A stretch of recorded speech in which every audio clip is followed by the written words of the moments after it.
Hello, Papa.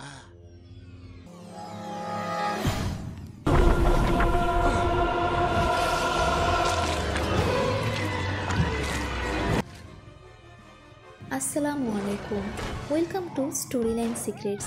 ভূতের গল্প পড়তে তো সবারই ভালো লাগে, কিন্তু কেমন হবে যদি সেই বইয়ের ভূত মনস্টার রাক্ষস আর শয়তানগুলো বই থেকে বের হয়ে আমাদের আসল দুনিয়ায় চলে আসে এবং পুরো শহরে আক্রমণ চালায়। এমন একটি বই থেকে বের হওয়া শয়তানদের গল্প নিয়ে আজকের এই ভিডিও, যার নাম গুজবাম্পস। আর হ্যাঁ, আপনি যদি আমাদের ভিডিওতে নতুন হয়ে থাকেন তাহলে please subscribe to our YouTube channel and press the bell icon. চলুন শুরু করি।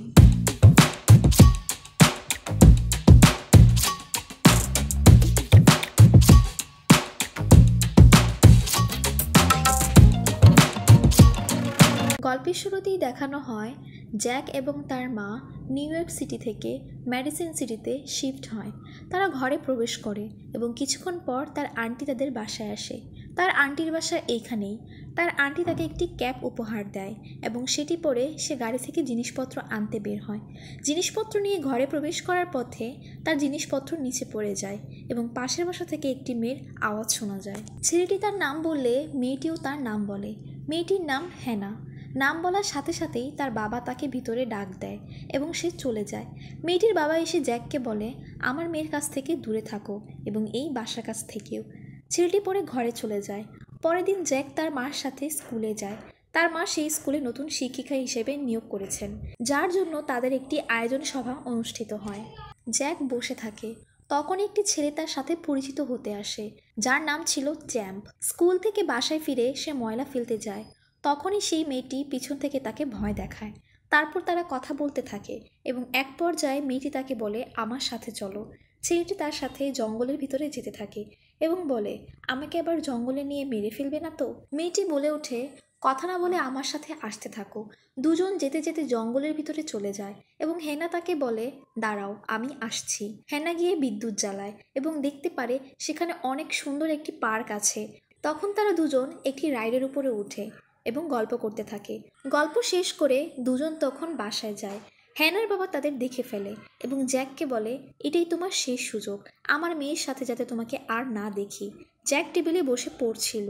তখনই সে হ্যানার বাসা থেকে চিল্লানোর শব্দ পায়। জানালা দিয়ে দেখতে পেল তার বাবা তাকে মারছে। তখনই সে সাথে সাথে তার বাসায় যায় এবং তার বাবা দরজা খুললে সে তাকে তাড়িয়ে দেয়। পরে সে ঘরে গিয়ে 999-এ কল দেয় এবং পুলিশ আসে। পুলিশের সাথে হ্যানার বাসায় যায় এবং তার বাসায় বলে সব কিছুই ঠিক আছে আর হ্যানা তার মায়ের সাথে ঘুরতে গিয়েছে। তখন জ্যাক বলল, আমি তার চিৎকারের শব্দ শুনেছি। তখন তার বাবা বলল, এটা একটা মুভির শব্দ যেটা আমি দেখছিলাম। তারপর তারা বাসা থেকে চলে যায়, কিন্তু জ্যাকের মনে সন্দেহ ছিল। তাই সে তার বন্ধু চ্যাম্পকে বাসায় ডাকে এবং তারা লুকিয়ে তার বাসায় যাবার প্ল্যান করে। জ্যাক আর চ্যাম্প তার বাসার কাছে লুকিয়ে থাকে। যখন দেখলো হ্যানার বাবা বাসা থেকে বের হয়েছে, তারা দুজন তখনই বেসমেন্ট দিয়ে ঘরে ঢোকার চেষ্টা করে। বেসমেন্টে গিয়ে দেখে সেখানে অনেকগুলো বিয়ার ফাঁদ রয়েছে, যেটা দেখার পর তারা দুজনেই ভয়ে ভয়ে তার বাসার ভিতরে প্রবেশ করে। ঘরের ভিতরে ঢুকে দেখে একটা বুক শেলফ ছিল, যেটা নোট ছিল। শেলফের কাছে গিয়ে দেখে অনেকগুলো বই সাজানো ছিল সেখানে, আর সব ছিল গল্পের বই, যার লেখক ছিল আর.এল. স্টাইন। চ্যাম্প একটা অদ্ভুত ব্যাপার লক্ষ্য করলো, সবগুলো বই ছিল লক করা। জ্যাক পাশেই দেখতে পেল একটি চাবি রাখা আছে এবং চাবিটি দিয়ে বইটি খুলে ফেলে। তখন পিছন থেকে হ্যানা চোর ভেবে তাদের মারতে আসে আর তাদের দেখে জিজ্ঞাসা করে, তোমরা এখানে কিভাবে আসলে? বইটি তখন হাত থেকে মাটিতে পড়ে যায়। হেনা তাদের জিজ্ঞাসা করে, তোমরা কি কোনো বইয়ের লক খুলেছ নাকি? জ্যাক বলে, হ্যাঁ খুলেছি এবং সেটা এখানেই কোথাও পড়ে আছে। এবং বইটি দেখে যখনই জ্যাক খুলতে যাবে তখনই হ্যানা বলে উঠল, না খুলো না, ততক্ষণে অনেক দেরি হয়ে গেছে। তারা দেখতে পেল বইয়ের সব অক্ষরগুলো বই থেকে উঠে আসছে এবং সেটি একটি বড় স্নোম্যানের রূপ ধারণ করেছে। তারা দুজনে কিছুই বুঝতে পারল না এবং চ্যাম্প ভয়ে চিৎকার দিল। চিৎকার শুনে স্নোম্যান তাকে হামলা করতে যাবার সময় বুক শেলফটি ভেঙে সব বই পড়ে যায় এবং স্নোম্যানটি চ্যাম্পকে মারার সময় ঘরের দেয়াল ভেঙে বাহিরে চলে যায়। হেনা সাথে সাথে বইটি নিয়ে স্নোম্যানের সাথে দৌড় দেয় এবং দেখা যায় আরেকটি বই খুলে গেছে। জ্যাক বাহিরে গিয়ে হেনাকে ফলো করতে থাকে। তারা দুজন কিছুই বুঝতে পারল না যে কি হচ্ছে। চ্যাম্প ভয়ে জ্যাককে যেতে দিচ্ছিল না, কিন্তু জ্যাক তাকে নিয়ে হেনাকে খুঁজতেই বের হয়। তারা দুজন হ্যানাকে খুঁজতে খুঁজতে একটি স্নো ক্লাবে যায় এবং গিয়ে দেখে হ্যানা সেখানে বই নিয়ে দাঁড়িয়ে আছে। তারা দুজন হ্যানাকে জিজ্ঞাসা করে কি হয়েছে। সে বলে এটাকে বইয়ের ভিতরে আটকাতে হবে, তাকে মারা যাবে না। তখন উপর থেকে একটি চকলেটের মেশিন পড়ে এবং স্নোম্যান সেই মেশিন থেকে চকলেট খাচ্ছে। তারা হ্যানাকে জোর করে নিয়ে যাচ্ছে, কিন্তু হ্যানা যাচ্ছে না। হ্যানা বলে যেভাবেই হোক আমাকে তার কাছে যেতে হবে এবং বইটি খুলতে হবে, নাহলে কাজ হবে না। হ্যানা সামনে গিয়ে বইটি খুলবে, এমন সময় স্নোম্যান তাকে হামলা করে এবং বইটি পড়ে যায়। হ্যানা জ্যাককে বলে তাকে বইয়ের কাছে যেতে দিও না। জ্যাক একটি লাঠি দিয়ে বইটি সরিয়ে দেয় এবং স্নোম্যান তাদের হামলা করে। তারা গ্লাসের পিছনে পালালে স্নোম্যান সেটাকে ভেঙে ফেলে এবং যখনই হামলা করবে হ্যানার বাবা পিছন থেকে বইটি খুলে ফেলে এবং স্নোম্যানটি বইয়ের ভিতরে ঢুকে যায়।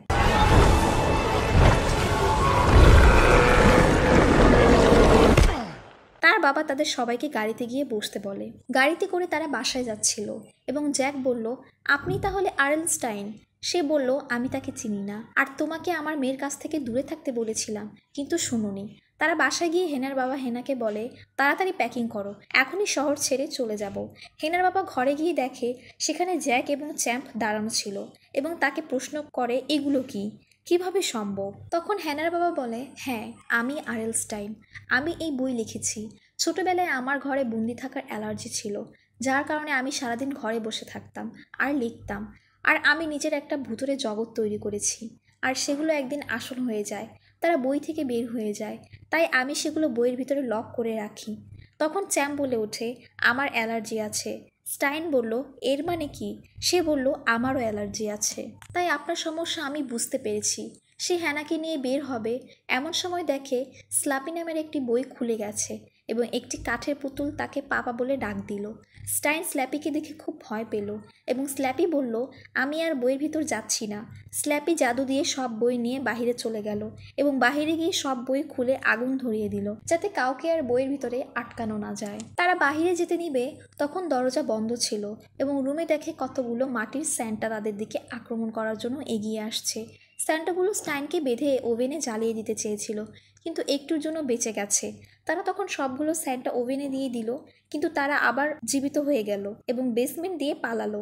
বাইরে এসে তারা দেখতে পেল সবগুলো বই ততক্ষণে খুলে গেছে। সবগুলো বই তখন আগুনে পুড়ছিল এবং সে ভয়ে বলে উঠল it's Slappy's revenge. Slappy's revenge, it's a good title. Slappy পুরো শহর জুড়ে তার বইয়ের মনস্টারগুলো ছেড়ে দেয় এবং পুলিশ স্টেশনে গিয়ে সেটাও দখল করে নেয় এবং দুজন অফিসারকে বরফ বানিয়ে রাখে। তারা দেখতে পেল পুরো শহরে মানুষ বরফ হয়ে আছে এবং শহরে স্ল্যাপি তার তাণ্ডব চালাচ্ছে। তখন হ্যানা তার বাবাকে জিজ্ঞেস করলো এখন কি করব আমরা। তখন সে বলে বই ছাড়া আমি কিছুই করতে পারবো না। তখন জ্যাক তাকে বলে তাহলে আপনি আরেকটা গল্প লেখেন সমাপ্ত দিয়ে, তাহলেই তো হয়। সে বলে এটা এভাবে কাজ করবে না, আর আমি কত মনস্টারের গল্প লিখেছি সেটাও জানি না। জ্যাক বলে তাহলে সব মনস্টার নিয়ে আরেকটা গল্প লেখেন আর সমাপ্ত করেন। পাশেই কম্পিউটার দোকান আছে। স্টাইন বলে আমার টাইপরাইটার ছাড়া হবে না, সেটা দিয়েই লিখতে হবে। তখন তারা সেই টাইপরাইটার আনতে যায় যেটা স্কুলে ছিল। স্কুলে যাওয়ার পথে ইনভিজিবল বয় তাদেরকে হামলা করে এবং সেটার পিছু ছাড়াতেই তাদের গাড়ির সামনে বড় একটি ফড়িং আক্রমণ করে এবং কোনো মতে বেঁচে তারা একটি সুপার শপে লুকিয়ে পড়ে।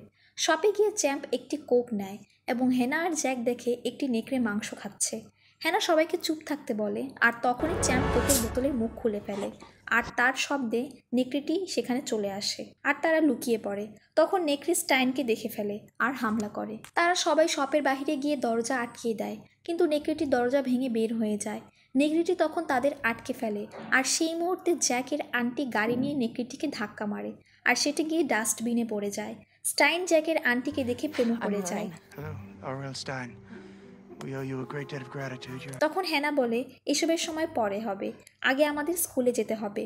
তারা কবরস্থান দিয়ে স্কুলের দিকে যাওয়া শুরু করে। তারা কথা বলতে বলতে এক সময় হেনা জ্যাকের কাছে আসে এবং তখন চাঁদের আলো হেনার শরীরে পড়লে দেখা যায় হেনা চাঁদের আলোতে জ্বলছে। তখন জ্যাক বুঝতে পারে হেনা আসল নয়, সে নিজেও বইয়ের একটি চরিত্র। তখনই কবরস্থানের মৃতরা তাদের আক্রমণ করে আর তারা সবাই সেখান থেকে পালিয়ে যায়।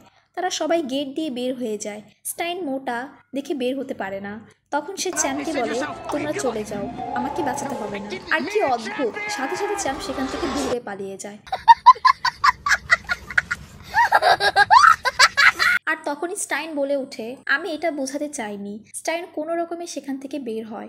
জ্যাকের আন্টি পুলিশ স্টেশনে গিয়ে দেখে সেখানে স্ল্যাপি বসে আছে এবং স্ল্যাপি তাকেও বরফ বানিয়ে রাখে। তারা সবাই স্কুলে গিয়ে পৌঁছায় আর জ্যাক তখন স্টাইনকে জিজ্ঞাসা করে হেনার কথা। তখন স্টাইন বলে হেনা আমার জন্য আসল, আর জ্যাকও বলে আমার জন্য। জ্যাক হেনাকে ভালোবেসে ফেলেছে। তখন হেনা এসে বলে টাইপরাইটার পেয়ে গেছি। স্টাইন টাইপরাইটার নিয়ে নেয়। তখন জ্যাক বলে তাড়াতাড়ি এন্ড দিয়ে গল্প শেষ করে দেন।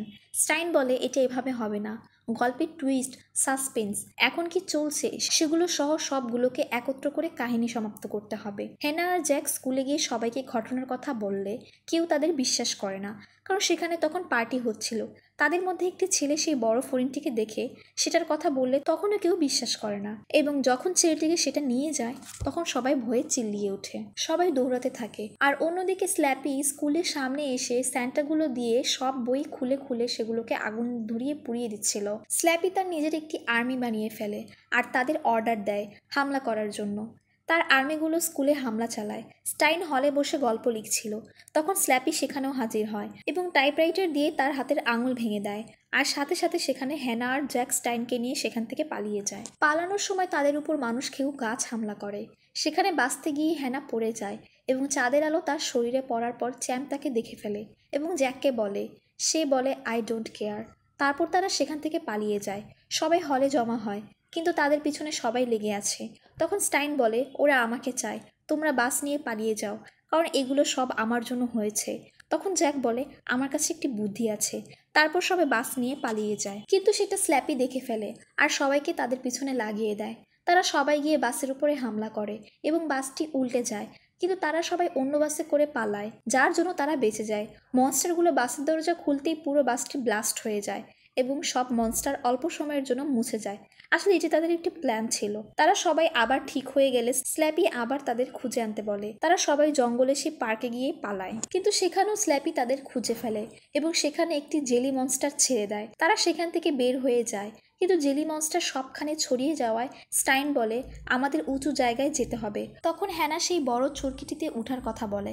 স্টাইন জ্যাককে টাইপরাইটার দিয়ে বলে আমি দেখছি, তুমি গিয়ে স্টোরি শেষ করো, এখন যা ঘটেছে সেগুলো লেখো এবং এন্ড দাও। তারা টাইপরাইটার নিয়ে উপরে যেতে থাকে। তখন স্টাইনকে সেই জেলিটি আটকে ফেলে আর স্ল্যাপি এসে পড়ে। জ্যাক উপরে বসে স্টোরি লেখা শুরু করে দিয়েছে। তখনই স্ল্যাপি দেখে স্টাইনের হাতে বই নেই। জ্যাক গল্প শেষ করে ফেলেছে। ঠিক তখনই তাদের চরকিটি ভেঙে যায় এবং ঘুরতে ঘুরতে একটি গাছের সাথে গিয়ে বাড়ি খায়। জ্যাক আর হেনা সেখান থেকে নামার পর হেনা জ্যাককে বলে এখন বইটি খুলো, কিন্তু জ্যাক রাজি হয় না, কারণ বইটি খুললে হেনাও যে বইয়ের ভেতরে চলে যাবে। হেনা জ্যাককে বলে তুমি বইটি খুলে ফেলো, আমার কথা চিন্তা করো না। জ্যাক কিছুতেই রাজি না হলে হেনা তার কাছ থেকে বইটি ছিনিয়ে নেয় এবং বইটি খুলে ছুঁড়ে ফেলে। আর তখনই সব মনস্টার বইয়ের ভিতরে ঢুকতে থাকে। হেনাও যেতে থাকে, কিন্তু জ্যাক তাকে শক্ত করে ধরে রাখে, কিন্তু তাতে কোনো কাজ হয় না। হেনাও তাদের সাথে বইয়ের ভিতরে চলে যায় আর বইয়ের লেখায় মিলিয়ে যায়। স্ল্যাপি যাওয়ার সময় বলে যায় আমি খুশি না, স্বপ্ন দেখা হবে বাবা। পরের দিন জ্যাক স্কুলে যায়। স্টাইনও সেখানে জ্যাকের আন্টির সাথে যায় এবং স্টাইন সেখানে ইংরেজি শিক্ষক হিসেবে নিয়োগ পেয়েছে। ক্লাস শেষে স্টাইন আর জ্যাক কথা বলতে থাকে, আর তখনই স্টাইন আঙুল দিয়ে হেনাকে দেখিয়ে দেয় আর বলে আমি আরও একটি বই লিখেছি। তারপর স্টাইন বইটি জ্বালিয়ে দেয় এবং স্কুল থেকে বের হতে থাকে। তখনই দেখে তার টাইপরাইটার দিয়ে অদৃশ্য কে যেন বই লিখছে, আর তখনই সেই অদৃশ্য বস্তুটি বলে ওঠে তুমি আমার কথা ভুলে গেছো। আর এখানেই মুভিটি শেষ হয়ে যায়। কে ছিল সেই অদৃশ্য বস্তুটি? জানা থাকলে কমেন্ট করে অবশ্যই জানাবেন। আর এই মুভির দ্বিতীয় অংশ দেখতে আমাদের চ্যানেলের সাথেই থাকুন। খুব শীঘ্রই দ্বিতীয় পর্ব নিয়ে হাজির হব। দেখা হচ্ছে নতুন কোনো ভিডিওতে।